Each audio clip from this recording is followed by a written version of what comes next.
We are live. GM everyone, GA for those on the East Coast. This is Chinmay and Mav from 10 Years of Ethereum, celebrating 10 years of this network that we love. Decentralized building, permissionless everything. Ethereum has made it possible. And today is a special episode for those who love content, especially podcasts.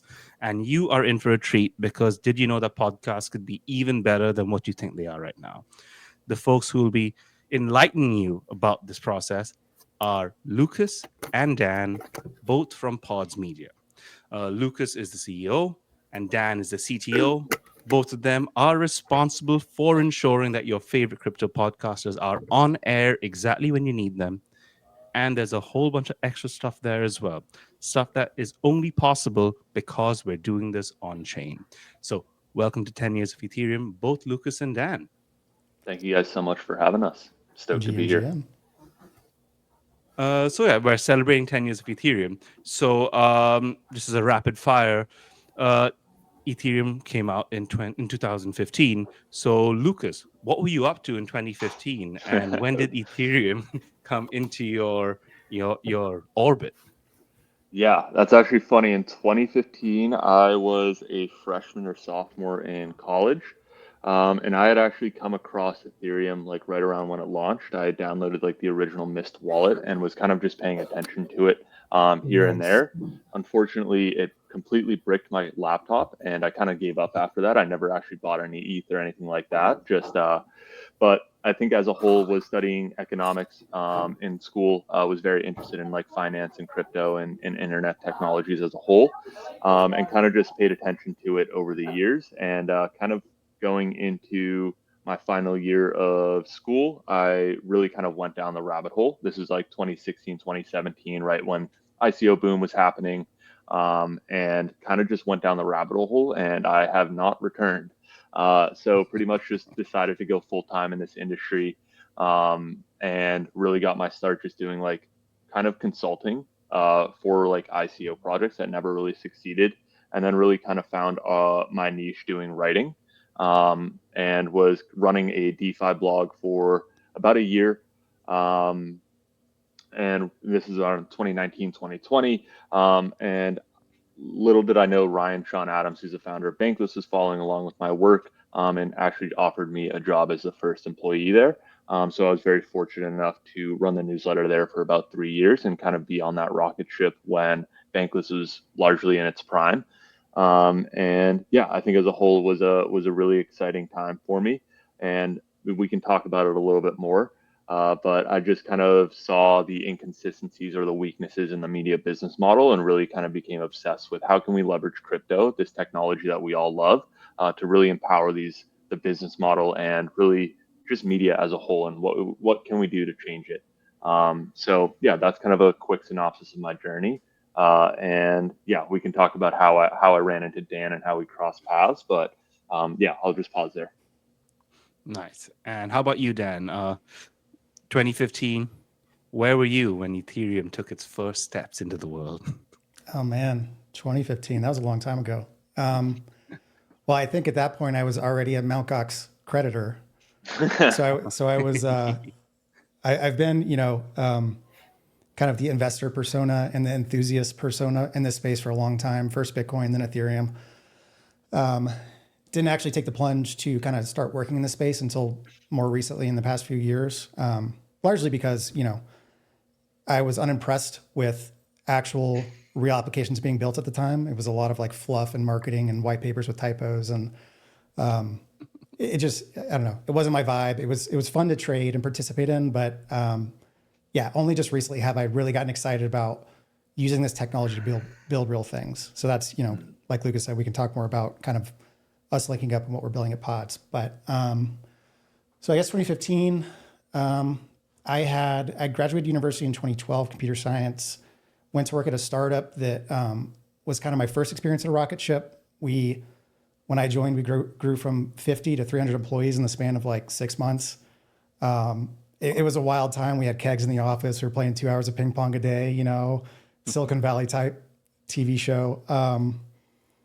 But I actually pretty quickly, I don't know, I wasn't being challenged I ended up leaving to co-found a company, and that's like a whole separate saga, more in like the Web 2 space. But I think, since then, been working in startups since, just places where I can, really cut my teeth and affect change and have that degree of autonomy. So kind of been working in startups ever since.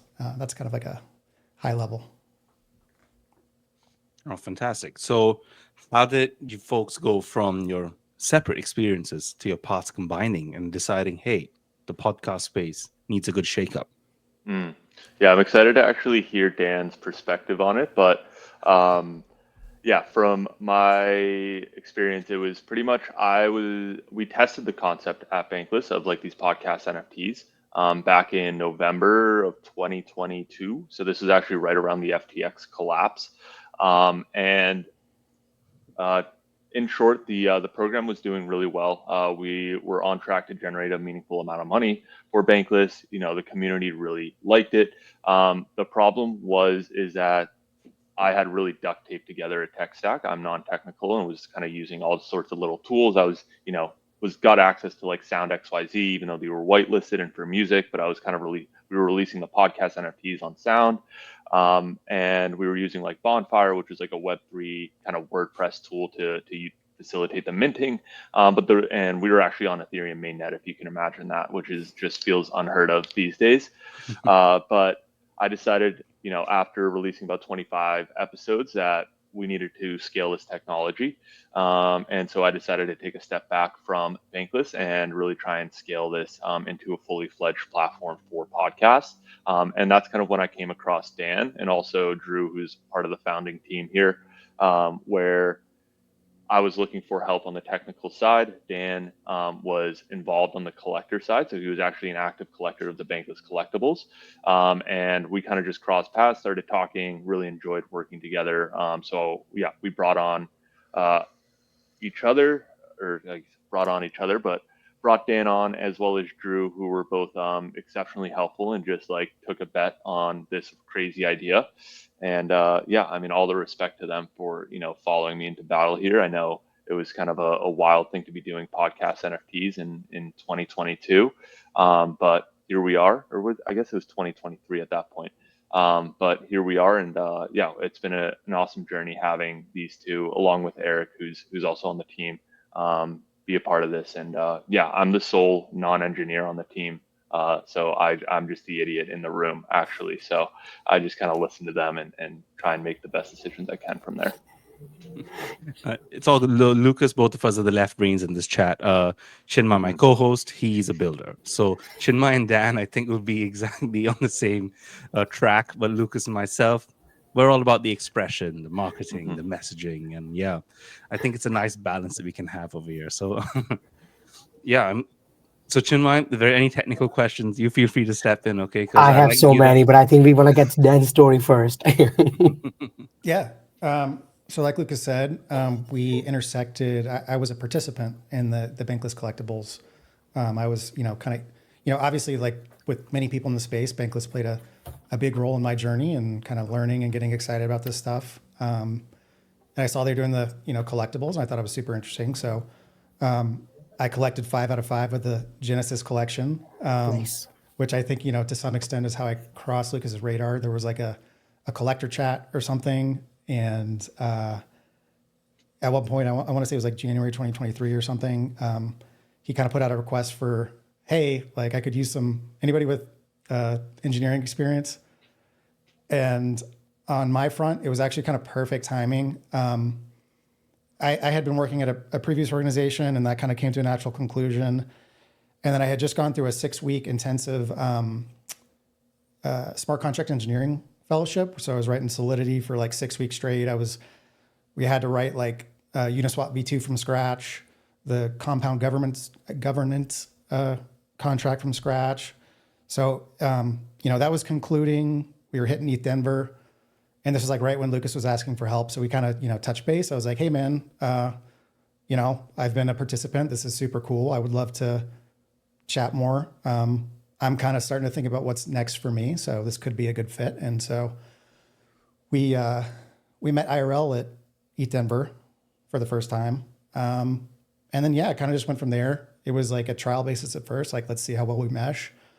Let's start jamming. And yeah, I think by April or May, we decided to go full time. It's like, we're doing this thing. And yeah, the rest is history.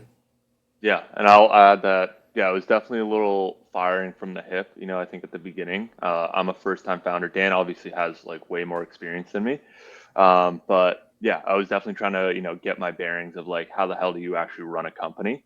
So it was definitely a very big learning experience, and yeah, I just have all the respect for Drew and Dan and the rest of the team for just kind of being alongside this as I'm figuring out, how to actually run a company here. And yeah, they've been very patient and very helpful and very, wise, I guess, in helping me kind of guide me through this process as well. So just all the respect to the Pods team. It's been a ton of fun. So as a first-time founder, do you think being in Web3 made it easier or harder for you?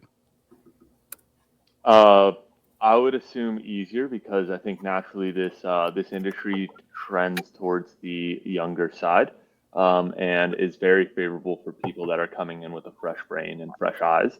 And I think alongside that, I had some experience like launching some products, within the Bankless ecosystem. So I had like a little bit of some small experience just doing that. But obviously, doing it on your own company under your own brand is a entirely different kind of beast.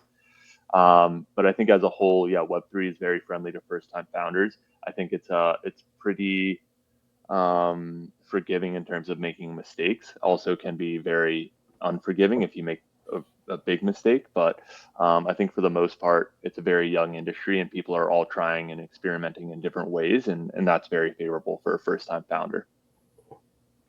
So I want to ask you a question, like a little bit more specific in terms of not really a tech stack, but like the protocol that you pick. I know that Bankless is very specific to Ethereum ecosystems, but L1 and L2 is alike. Like it's like Bankless try to cover as much space as possible. Mm-hmm. So what was your thought process on first launching on Ethereum?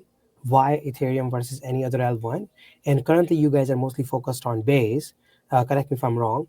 Why did you pick Base? Like, I want to help the newcomers to the ecosystems figure out at least one decision path that you took. And are you happy with it? Would you change it differently so that it basically helps other people solve the same problem similarly or differently? Yeah, I think Dan, I'll let you chime in as well. But I think one on the Ethereum front, I obviously was at Bankless and was just very Ethereum pilled. But I think actually more practically, Ethereum was really the only ecosystem that had the robust tooling and infrastructure for us to really build on it in a reliable way. I think Solana in 2022, 2023, while it was it was existing, I think it was rather immature, in terms of the tooling. And then from there, we found out that gas fees are just a nightmare on ETH mainnet, so we decided to shift to layer two. And this was actually right around the time that Base was just starting to start launching. And I think the reality is like internally, we actually chose Optimism to deploy first on, and the reason for that was I just had a little bit of PTSD or like from the Coinbase like NFT market. I don't know if you guys remember that. And I just Oh, yeah, wasn't sure if absolutely. Base was going to be in that same ballpark. And props to Jesse and that whole team for absolutely crushing it. In terms of why we chose Base, one, there was just organic demand from creators. Like almost every creator that we talked to was like, please, like, can we be on Base? So that's obviously a very good signal. But maybe even more broadly, I think media is in the game of distribution, right? Whoever has the best distribution wins. And Coinbase seems to be the most well positioned out of any other L2 ecosystem that wins on distribution. You just have a massive edge on that front. So it became a pretty clear choice for us overall. And the numbers actually speak for themselves. Like we weren't doing, nearly as much volume as we were on OP mainnet as we are today on Base.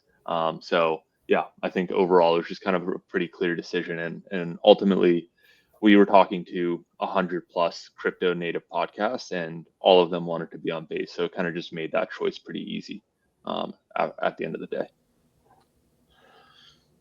Dan? Not too much more to add. I was going to mention the distribution point. I think that's kind of, we've been very happy with Base. As far as kind of the evolution or trajectory, it's one of those things that's like easy to look back and say coulda, shoulda, woulda, but like at the time when we started, L2s were almost like a conversation. They weren't even Right. really out there in the world for the most part. I mean, maybe some of the original ones were just kind of starting to come on the scene, but you know, there's kind of that. Sometimes it's helpful to wait and see how it all pans out rather than eagerly adopting and having that, dramatically affect your business if it doesn't pan out. Mm-hmm. So, ETH mainnet was a safe choice to begin with. Like Lucas said, the gas fees became just insane, and were dwarfing like the revenue that creators were earning. And then, yeah, I mean, we were definitely, we knew base was coming. But like Lucas said, is again, one of those wait and see things. Is Coinbase going to be a good actor, right? Like one of these quote unquote corporate chains. Yep. Like Lucas said, I mean, I think Jesse and the team have done tremendous, and we're very happy with the direction that it headed in. But at the time, again, like OP mainnet was kind of the tried and true, like the one that was safe to pick. It at least got us to the L2 world where we could like those gas fees became manageable. And then, yeah, once base came on the scene, it was clear that, the vibes and the direction they were building in were very much aligned with kind of where we wanted to head. That became the natural choice. And yeah, we've been very happy with that decision since. One last question before I give it to Marv. Sorry, Marv. My questions are generally very much like this. But if Ethereum fees become same as base fees, would you go back to Ethereum more? Oh, that is a great question. Um, I would be pretty open to it. I do still think it's a distribution game at the end of the day for us, and whoever can provide the most distribution, and whoever can get these podcasts in front of the most eyeballs, and assist us with that, I think is still a pretty strong edge. That said, Mm-hmm. I think it would be an interesting conversation. I think one of the things that I am a little, I guess, frustrated with the Ethereum kind of decision for the L2 centric roadmap is like the constant, barrage of people being like, oh, deploy here, deploy there. And like what happens is like it becomes fragmented. It becomes, a little bit worse on the UX front to support all these different chains. And I think, yeah, I would say it would be an interesting conversation. But at the end of the day, I think distribution is king. So we'd probably still be on base. But I don't know, Dan, you might have another opinion. It'd definitely be an interesting thought exercise off the cuff. I don't know. I mean, it's like kind of the least common denominator. Like Lucas said, I mean, one of the challenges we run into is like fragmentation, right, with L2s. They're huge. So to some extent, maybe using the native L1 could bridge that gap. But then again, I don't know. There's a lot more infrastructure built up around cross-chain stuff for ERC20s versus what we're doing is ERC 1155s. I don't know how in the weeds we want to get in this conversation, but I don't know. As much as you like. So as far as like, I think one of the questions that we try to answer, and I don't think anybody in the larger space has a great answer for it yet, is like, does it matter where these NFTs ultimately end up living or like landing, right? So like our collectors receive their collectibles on base. If we were to support other chains, does it matter? I don't know. It starts to get really complicated really quick. Mm-hmm. So that's definitely not a decision we would take lightly, I guess is the short cop-out answer. Yeah, no, I was expecting the same answer from you and Lucas, like one from one perspective and another perspective. Thank you so much. Please, Mark, take over. So yeah, just to quickly plug what we're doing over here for those who've just joined in the live broadcast. We're chatting with Lucas and Dan from Pods Media. Pods Media is taking podcasts, a fairly basic media format, and they're adding a whole bunch of beautiful Web3 based mechanisms on here. They're improving distribution, they're adding collectibles, and they're just doing a whole bunch of things to bring podcasts into the expectations we have of rich media in 2025. So I really wanted to have them on because I have a podcast too. It's called Is This the New Internet? And Dan was absolutely instrumental in getting me started on there. He has been a huge support because it's a Web3 team, right? People wear multiple hats, they're involved in multiple parts of the operation. It's a very personal experience. If you think that, we're deploying global products, it's just small, lean teams with lots of multifaceted people operating these. So I want to chat. So if you're joining in, please retweet, share this with your friends. If you know any podcasters who might be interested in hearing right from the platform operators themselves, this is a rare chance for you to actually do so. If you have any questions, also drop them in the replies to the main tweet. We'll ask the best ones to Dan and Lucas. So I want to get into the format of podcasting, right? Because it's been around forever. People credit the podfather, Joe Rogan, with getting all of this rolling into the mainstream. But what about this medium made you think that, hey, there's something over here. There's something special over here? Because we've spoken about how the podcast may have swung the US election last year. We've spoken about how niche interests get to thrive within these spaces where we can really have long form conversations. So, what was this journey like into first understanding the podcast world and then having our own take in improving on it? Who would like to go first? Either of you. Lucas seems to be ready with an answer. Yeah. Yeah, I think podcasting has been a very interesting vertical. I think clearly one of the main decisions on why I felt comfortable pursuing this is that no one else is doing it in Web3. We kind of saw like Zora doing a generalized approach. We saw Sound being pretty successful on a specialized approach with music. And I saw, podcasting is this kind of like pretty ripe opportunity where the current experience is very much a one-way kind of listening experience right now, where you listen to the podcast and then that's it. That's about the full extent of the experience. Even comments, something as basic as comments, isn't very prominent. Spotify's just starting to do it. So that said, podcasting was just like a fast-growing vertical. I think it's growing at like 27% per year, 27% per year. And no one was really touching it. It's not really the sexiest content vertical to be tackling, but no one was touching it. And as we kind of talked about, off recording, was like this vertical is becoming more and more prominent in the sense of people are getting very tired of like short form, inauthentic content. And the quick dopamine hits.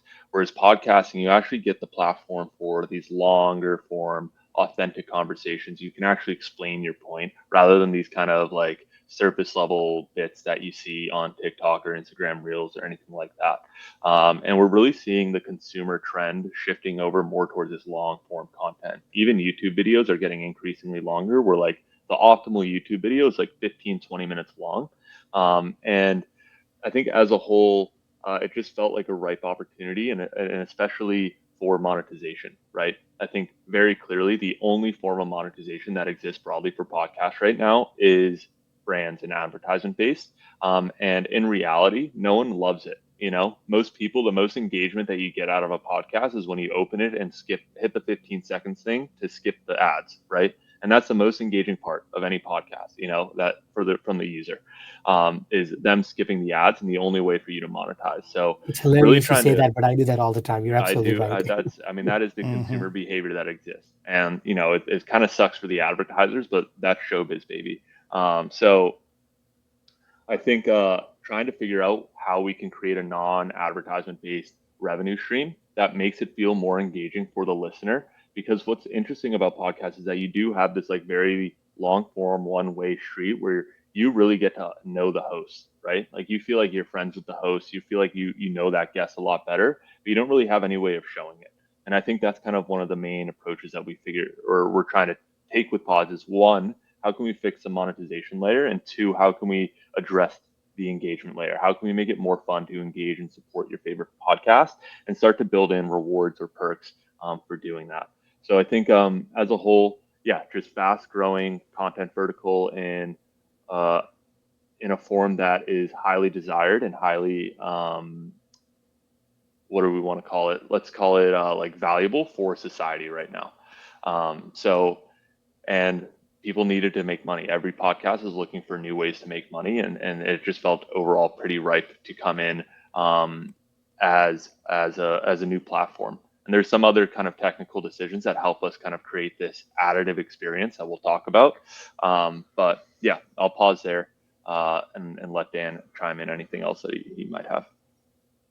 Yeah, kind of just doubling down on that. I mean, a lot of people forget how old podcasting is. If you look at Wikipedia, some debate about when it technically started, but somewhere around the 2003 timeframe, right? So podcasting has existed for over 20 years, and I think we've seen very little innovation over that time. And actually, one of the things we've seen on the ground is like a lot of investors and VCs, those type, have already written off podcasting. Like they have this traditional mindset about what podcasting is and like in the opportunity for it as like, oh, that's not a big enough market. But, you know, then there's this mismatch, right? With like first COVID, then like the presidential elections, like podcasting lately has been on this, you know, exponential trajectory where, I mean, it's almost more in the conversation these days than like traditional media is. So that you know, TLDR, I think there's like a big opportunity to apply some first principles thinking on like, how can we make this work better for everybody? Not just have it not just be a one-way street, but an actual bi-directional value exchange. And then just like on a personal note, I've been listening to podcasts for about that whole time, and it's played a tremendous like impact in my life. So it's really cool to get an opportunity to work in this space that has shaped my personal professional life so much. So that was super cool. So you mentioned something about that engagement, and I think that's a super valuable point because we're used to engagement on all of our social media platforms. Kind of engagement is that one big metric that a lot of what we do is kind of geared towards. So, could you walk the audience through the different ways in which listeners and creators can engage with each other using your platform? Yeah, I think right now we have a lot of ideas on how we want to serve that. But really, the main point right now that we emphasize is like minting is kind of the top of funnel way to engage with that podcast, right? So can we get you to contribute a small micropayment to that creator, directly to that creator, and then in return you get a fancy receipt is kind of how I explain this to normies right now. You get a fancy receipt that you supported that podcast on that episode, and then through that you get to build this social graph or leaderboard of your biggest fans through all those receipts that they've kind of engaged with. So you get to understand from the creator perspective, you get to understand the individuals behind your audience in a new way. And then from there, we can start to use that mint as, like I said, the top of funnel on ways to engage it. So maybe if you mint, you can now comment, right?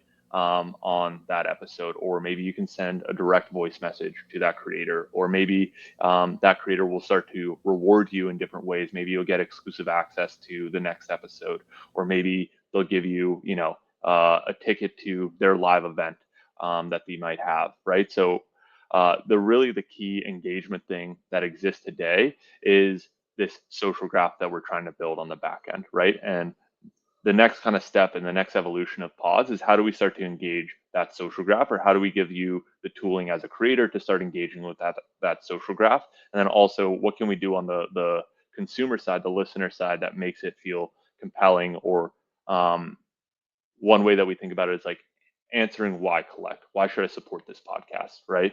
Can we start creating engaging mechanisms for reasons that will make you want to support this podcast and go out of your way and give them $1, $2, whatever it is, to these podcast creators. So, yeah, I think clearly, candidly, I think today we're pretty underbaked in this area, but it's definitely something that we're thinking a lot about deeply internally, and we have some other product things that we need to get out the door before we can really start to tackle this area. But the mint and that receipt that you get from the mint is kind of the top of funnel way for all of this to work in the end game.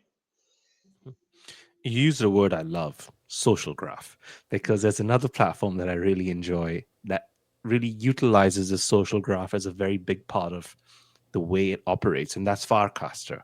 Mm-hmm. And Pods and Firecaster seem to be this perfect blend of being able to use one decentralized tool to distribute another decentralized tool. So, was this intentional? What was your thought process in making this stuff work so well together?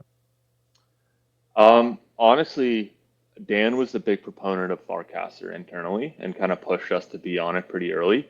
Um, what we came across is like Twitter for us became like a pretty dead distribution channel in the sense of if we tried to share a link to a mint, you pretty much just got like your post demoted, right?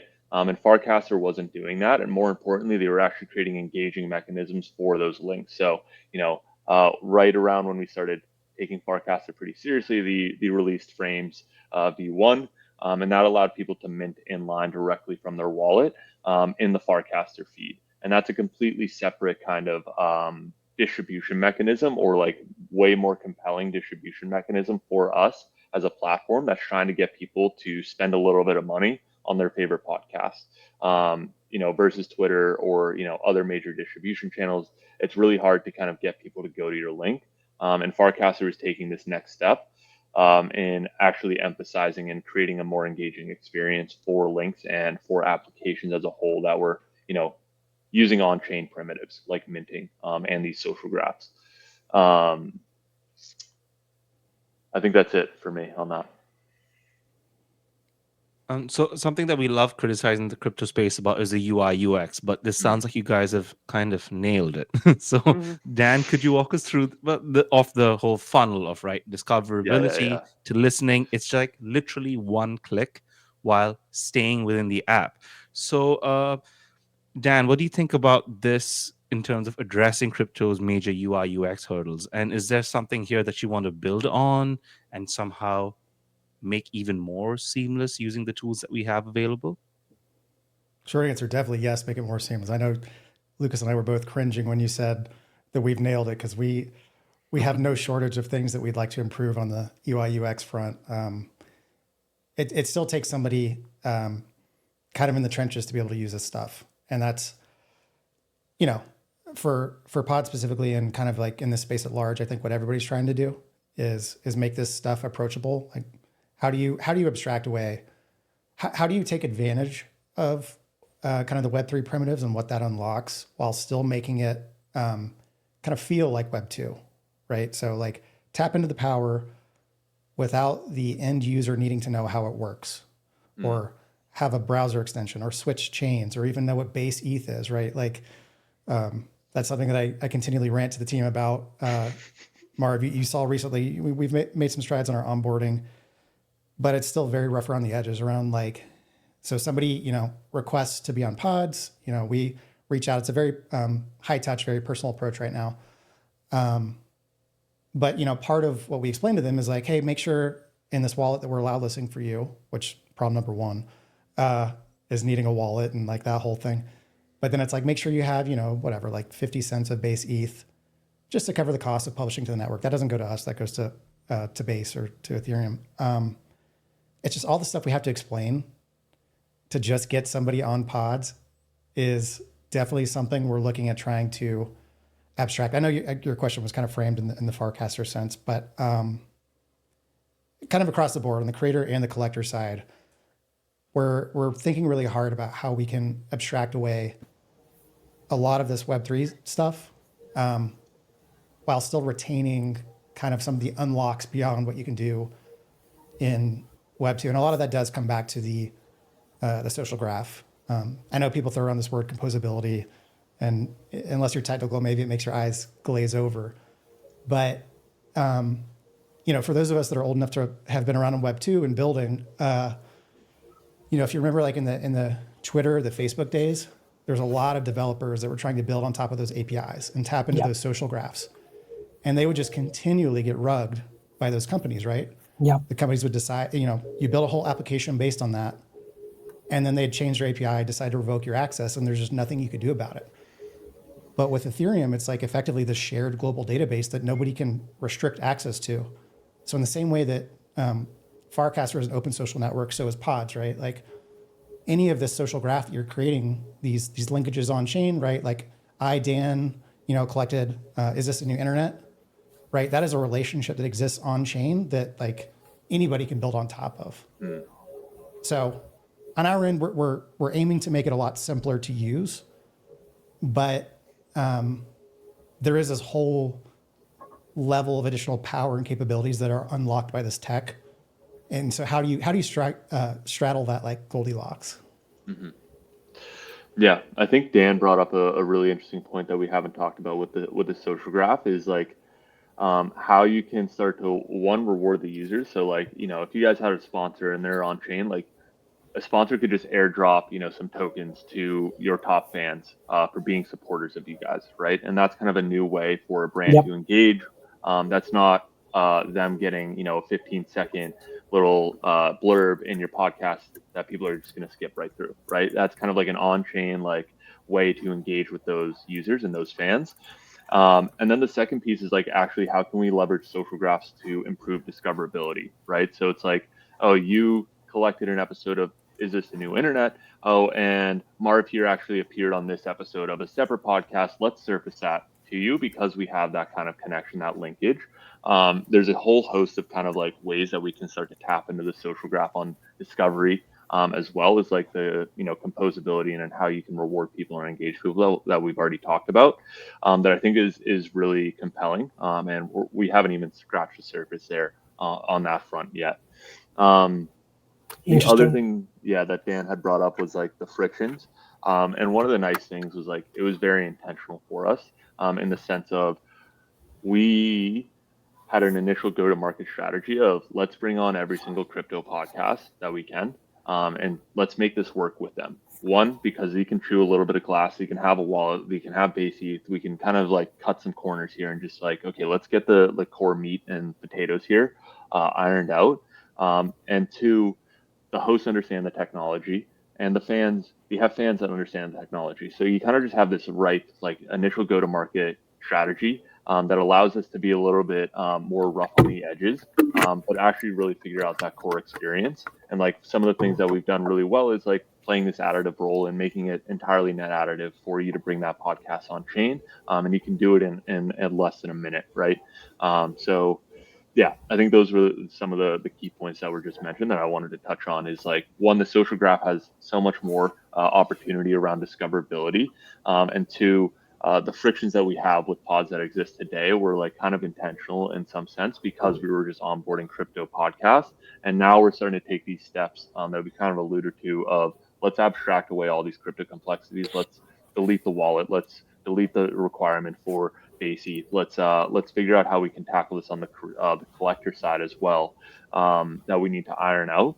But by doing all of that, we have a pretty strong understanding of why people are collecting these podcasts right now, how we can double down on that, and then how can we generalize that for the normie creators that don't have a Web3 audience that understands what the hell is going on, right? So kind of all intentional on that front. So one question. So this is very helpful to understand. Like you're saying, Media is just one more place where the creators should distribute with. So you have Mhm. Spotify, you have YouTube, and you have Pods Media, right? Like that's the mindset that you are going with. One question, like you mentioned distribution a few times as well, and media is all about distribution. Whoever can get the best distribution. What distribution are you getting for the podcasters at this point in time? Like why should they is it, and like if you can share some numbers if you feel comfortable, like some win and successes, like if some what is the bar that people can like, yeah, this is the one I want to cross. If you can share, that would be something amazing. In terms of, yeah, the numbers, can you explain that a little bit more of like what you're looking for in terms of like the number of listens or plays or like, yeah, kind of what's that key metric or that Yeah, bar? roughly speaking, I'm a podcaster. I'm trying to think simplistically in Hmm. this case, right? Like if I'm a podcaster, on Spotify, I get access to tens of millions of people who are on Spotify users, but that's not really my Right. audience, right? Like I Yeah. would probably get in front of like, let's say, 1,000 people because of some marketing that I do and some internal things that Spotify would do. So theoretically, Spotify is putting me in front of 1,000 people at max. How are you? Like what does that look like in context of pods or media, and how are you making it better? Yeah. That's what I would like to understand. So distribution for me as a creator, what you're doing for them. Yeah. I think that is a beautiful question in the sense of one of the powerful things about publishing on chain is it's really just like this upload once, publish everywhere, kind of concept, Fair. where if you publish on chain, that media is now publicly available for anyone to start surfacing however they want, right? So you can publish on pods, and then next thing you know, you might get a notification from Daylight, who Hmm. serves kind of more curated, tailored Web3 opportunities, saying, hey, there's a new podcast episode because you collected this. Or it might get featured on Coinbase Wallet, right? And that gets, has a million users or whatever it is. So we start to see people coming across and discovering that podcast from Coinbase Wallet. Or obviously, as we talked about, like Farcaster, you can start to publish that, and then you drop your pods link, and now it's a mini app. You have your own little mini kind of like personalized mini app for your podcast. Um, so this publish once or upload once, publish everywhere concept is really powerful, and we're really only starting to see like the first, second innings of it. Of look, this media is very publicly available. It's very easy to kind of surface this, and it can show up anywhere. Like we don't actually know where it's going to show up and who's going to discover it from what angles and what mechanisms, and that comes in through the data of like we'll see some portion of our traffic coming from Warpcast and some portion coming from Coinbase Wallet, or if we run a layer 3 quest, which has a very strong active community, we get a lot of traffic from there. So we start to see different components coming in of like where is this traffic coming from, who's listening to it, and they might just be listening to it in their like Rainbow wallet for all I know. Like I don't know, like we don't actually get analytics on that. It's like so there's really just it's an infinite design space in terms of discoverability, right? Like it's really whatever opportunities are out there and that want to surface that opportunity, they can. And yeah, people discover from all sorts of different vectors at this point, which is really cool to see. And we're, not even, I would say like we're 2% there of like what's actually possible. So Interesting. Are you like the way you explained it? I would love to see on new Coinbase social feed or wallet, whatever they want to call it, but like the new social wallet experiment that coming from Coinbase. I would love to see a podcast tab, and I would love to see Pods on Media there. So if you're not talking to them, I think let's figure it out. But I'm pretty sure you have all the yeah, bells and whistles to talk to them, anyways. yeah, But yeah. this is amazing. I would love to see that. I love the Yeah, approach there. I believe there is a listen tab. I have to check the new Coinbase wallet and see what they have, but Pods is definitely featured in some capacity there. I think we're like the number one listening app on like the desktop version right now. So Oh, yeah, cool. I would assume that, and one of the nice things too is like the composability taps in again of like Yeah. any link that shows up on that Coinbase wallet feed is actually now a little mini app on Coinbase wallet where people can mint and listen directly from Mm, that feed, right? So you kind of, again, when Coinbase Wallet launches, like that's a net new distribution channel that we did nothing to get, right? People are just publishing on chain and they get that Coinbase Wallet distribution out of the box because of that concept. Publish once, upload everywhere. And that's kind of the beautiful. powerful piece. This is Chat, beautiful. clip that chat. So I'm going to get a little philosophical. Apologies in advance, but lots of folks talk about we need retail, we need folks to come in, we need my parents to feel comfortable using on-chain tools because all that difficulty that you're talking about, Dan, about abstracting away has happened. So would you consider pods as the fabled consumer crypto that we're all looking to get into the hands of people? And do you see what is the path in your mind to this becoming consumer crypto if you don't see it as such right now? It's a really good question. Dan, do you have any immediate thoughts there? Well, I mean, thought number one is we're not there yet. Yeah, that's a good So one. maybe the better question, part of your question was like, how do we get there? Candidly, I think it's the frontier, right? Like everybody's trying to figure that out. So I think, we have some theses that we're building towards, and I think everybody's kind of experimenting to see what works well. I know in the pre-call, I think it was, I was complimenting Rodeo. I think they've done a great job of making some of this tech approachable and what it might look like to be a little more consumer. So you just press buttons and stuff happens. They're using embedded wallets on the back end. They're using USDC.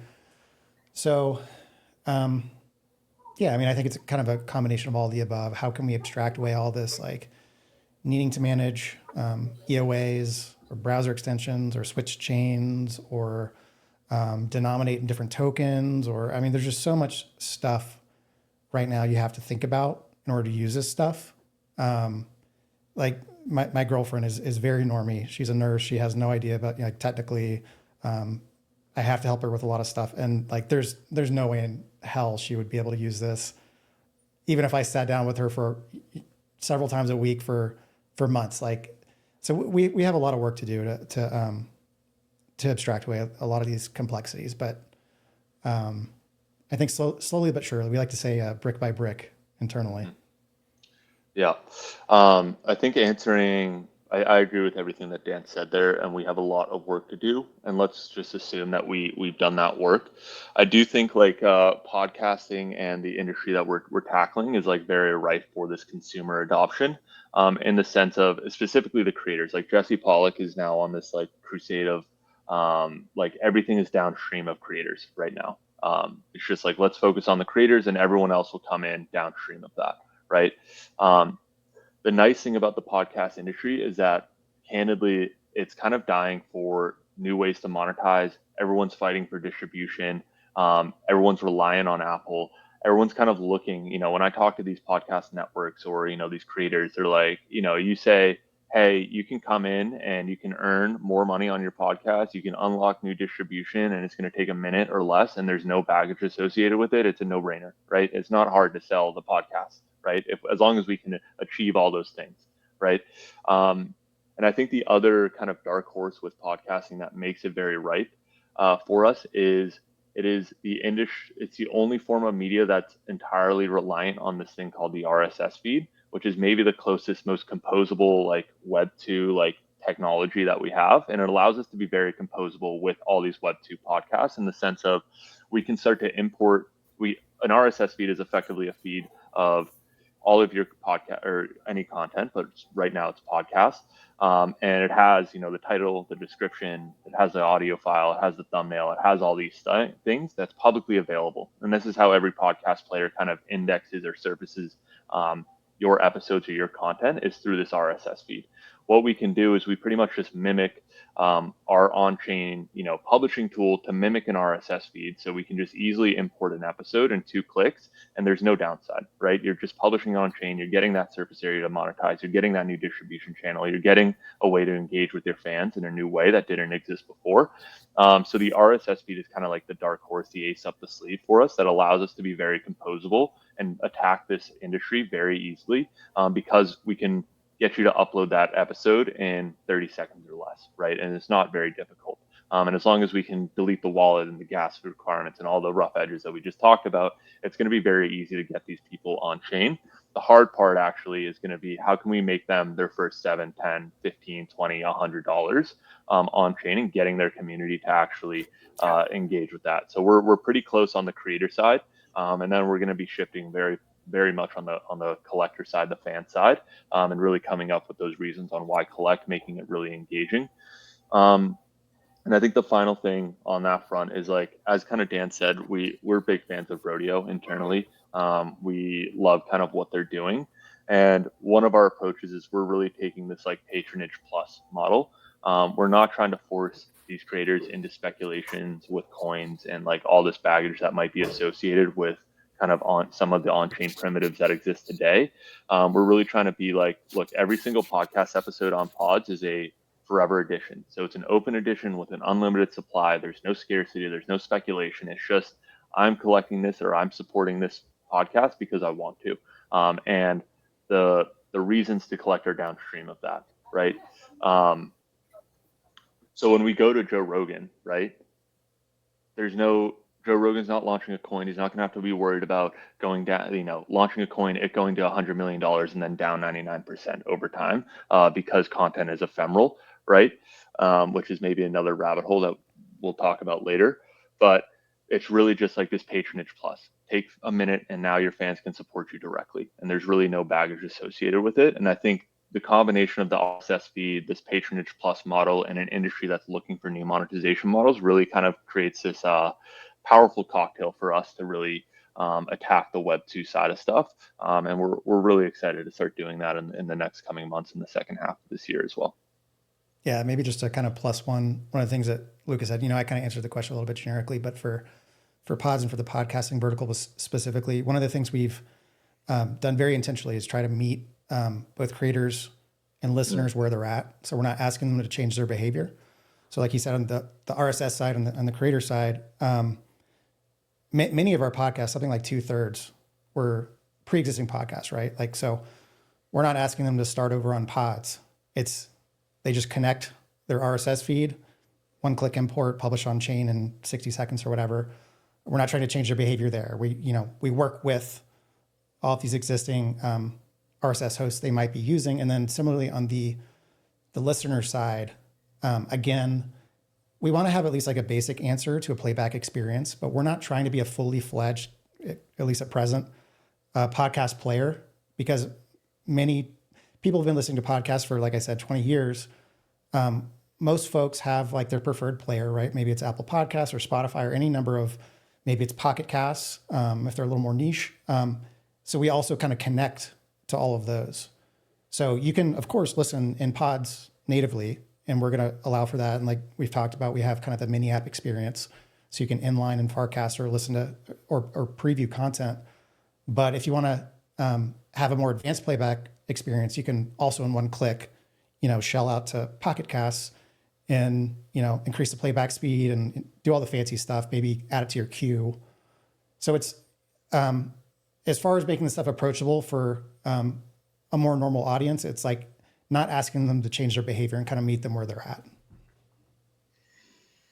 Yeah, I think just adding to that is like we have taken this approach of like a yes and kind of approach, and like we are an entirely additive tool for every podcast, right? We're not trying to take you away from your hosting provider that you've been using. We're not trying to pull the listener off of the podcast list, the listening app that they've been using for a decade plus. Like even personally, how we came to that conclusion is like me and Dan were like, look, I've been using Spotify for a decade to listen to podcasts. I don't plan on changing, and we're building the product. So like, how the hell are we supposed to do that?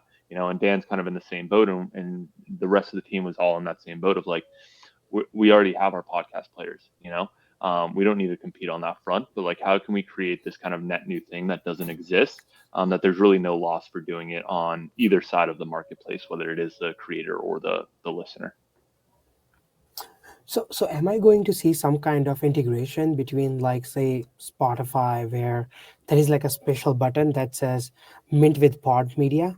Like, am I going to see something like that? Because that would be a perfect win from both sides, because getting consumers on pods media is a big challenge because they are addicted or they have a habit or behavior of going to Spotify. On the other side, creators would love to use something like pods media because that provides additional revenue stream. So is there like best of both worlds scenario that we can envision, or am I just like dreaming? There's definitely a best of both worlds that we could get to. There's a long road on that front to go, and we have a lot more to prove before we get to mint on pods, or like even a API that integrates into Spotify that lets you mint directly on Spotify. Like there's a lot of stuff that needs to happen there. What I will say is, we definitely do plan on integrating with like the hosting providers, in the sense of Libsyn, or let's call it Libsyn, is kind of one of the big players in the space. Is like they have 100,000, a million plus podcasts on their platform, and it's like, how do we create a very easy way for them to plug into that gives every podcast that they have that's actively publishing with them an option to publish on chain via pods? And like that is actually a much easier area for us to wedge ourselves into, and for how we can start to scale to 10,000 podcasts, 100,000 podcasts, a million podcasts pretty quickly. On the player front, I think that's a whole another beast of because those are very consumer facing apps, and getting Apple and Spotify to $100 trillion, 100, who knows what the market caps of those companies are these days, to integrate little pods right now is a long journey, is what I'll say there. So a lot of work to do, but there's no reason not to, I think, at the end of the day. That's kind of been our approach. Absolutely. It can start with like a show notes in their shows saying that, hey, start minted pod. So and then if like enough people do it, then there is a button available. There's definitely like the easy way to go about it, which is like just throw the link in your show notes, and that's kind of then we get the same placement as all the advertisers that are paying to be on there. and that's kind of been the interim solution until Apple's begging us for the API keys. Love it, man. Thank you. Yeah. So, Dan and Lucas, I think your broadcast with us is the perfect opportunity to announce, because Dan did mention it before, that your onboarding process got a little bit smoother, and I've experienced with that. And that's because all these broadcasts that we're doing for the 10 years of Ethereum celebration will also be available on Pod. So we have a few episodes in the chamber ready, and we're going to be uploading them as quickly as possible. But I didn't want to upload them before you folks got to address our community with exactly what Pods is, how you're changing the podcasting game, and how they can benefit from this. So watch this space. We will be uploading not as soon as the episode's done. We still need to put them up on Pods. But the moment it's ready, you can get in on the minting and collecting of the podcast game. So Dan and Lucas, for those who may have never minted a podcast episode before, do you have any advice for the folks who might be doing that for the very first time? Get a wallet with like ETH on base. That's it. And then, yeah. Makes sense. No, I think that's kind of the cheeky answer. I think the main thing that people should know right now is that it should be very simple to support your favorite podcasts and to support those creators in a way that feels non-invasive for you. And I think that's kind of the big thing. And the rewards for doing that are, let's call it an infinite design space. You have a permanent record that you supported this podcast that's publicly available, that might get rewarded in ways that you're not expecting in the future. So that's kind of the through line there. All right, so here's an idea. Mr. Beast, come create a podcast on pods.media, and based on your first 10,000 mints, that's how you design your giveaways. Right now, he's doing it based on subscription on YouTube, but he should be on pods.media trying to figure out who really minted those 5-cent NFTs or 10-cent NFTs. And now he has a very provable mechanism to figure out and even use on-chain randomness. And I'm pretty sure Dan can figure out an on-chain randomness solution there. And I can see him smiling too. We can give him a short way of picking random winners around that. It's just that easy, Mr. Beast. Hit us up. Yeah, let's go, Mr. Beast. No, Chinmay, that's actually a great point. And that's honestly an example that I use to explain like this why collect is like, look, imagine if Mr. Beast had a full list of everyone that's of Venmo accounts and email addresses of everyone that supported his content and when they supported it. What would he be doing? What crazy shit would he be doing? He'd be YOLOing $10,000 to some random supporter every day.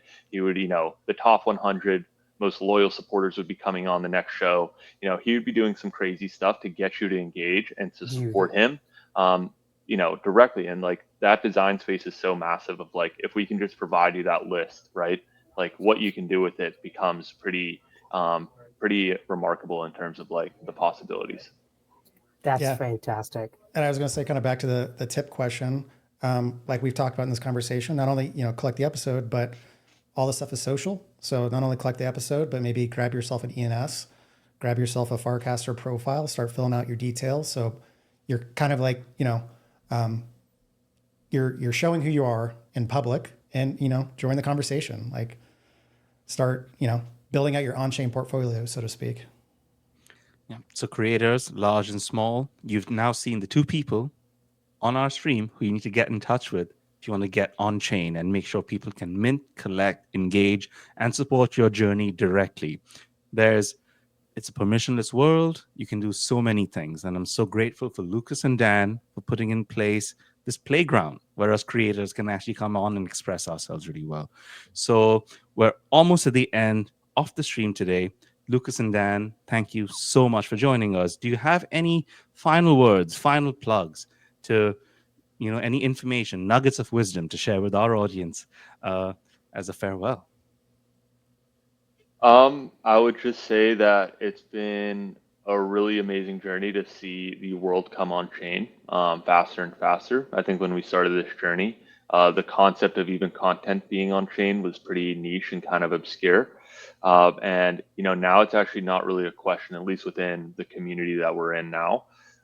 So I think as a whole, we're just excited to kind of play this small part in bringing the world on chain, podcast by podcast, and hopefully people will support and collect and engage with their podcasts in a new way that didn't exist before. Absolutely. And on the pods front specifically, we love feedback. So if anybody has any feedback on the collector front, on the creator front, if you have a podcast that you're interested in getting on chain, hit us up. Yep. I think the last thing on that is if you are a podcast and want to get on chain on pods, we have a very secret become a creator in the footer that we're not very public about, but you can use that to apply to pods. We probably onboard 5 podcasts every week, give or take. Dan is Nice. the point man on that. So if you are one of the lucky few that get selected, you'll get a message from Dan and you'll get to experience the future of media. Amazing. It's like a Willy Oh. Wonka golden ticket. Woohoo. Well, folks, thank you so much for joining in. This is Chinmay and Marv signing off with Lucas and Dan from Pause Media. We're doing this for 10 weeks. This is the first week done. We got 9 weeks left of content. Come on here not every day, but most days at 1 p.m. Eastern. Hear from your favorite builders, creatives, and founders coming on and making Ethereum this thriving ecosystem we wish it to see. So, folks, join us very soon, and you take care. We'll catch you on the next one. Thanks, guys. Thank you, guys.